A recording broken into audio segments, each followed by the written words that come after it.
एक गांव में दो महिलाएं एक छोटे बच्चे को लेकर राजा के दरबार में पहुंचीं। दोनों ही दावा कर रही थीं कि बच्चा उनका है।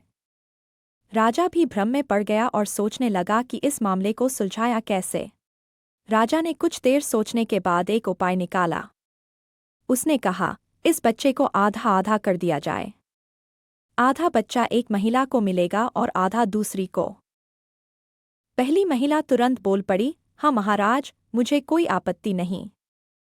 बच्चा मेरा है, मुझे उसका हिस्सा चाहिए। लेकिन दूसरी महिला रो पड़ी और गिड़गिड़ाकर बोली, महाराज, ऐसा मत कीजिए।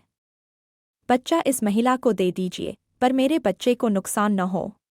राजा ने मुस्कुराते हुए कहा, अब सच सामने आ गया। दूसरी महिला ही इस बच्चे की असली माँ है, क्योंकि असली माँ अपने बच्चे की भलाई चाहती है, भले ही उसे खुद अपने अधिकार का त्याग क्यों न करना पड़े। एक बार की बात है, एक गांव में दो चोर, रमेश और सुरेश, रहते थे। दोनों हर रात गांव के लोगों के घरों में चोरी करने जाया करते थे।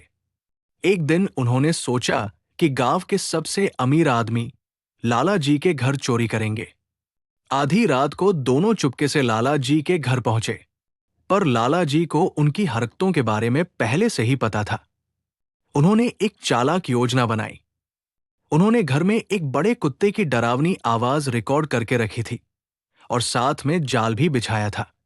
जैसे ही रमेश और सुरेश खिड़की से अंदर घुसे, लाला जी ने रिकॉर्डिंग चला दी।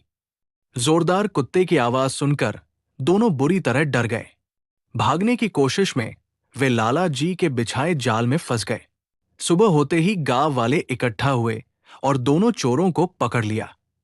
उन्होंने माफी मांगी और वादा किया कि अब कभी चोरी नहीं करेंगे।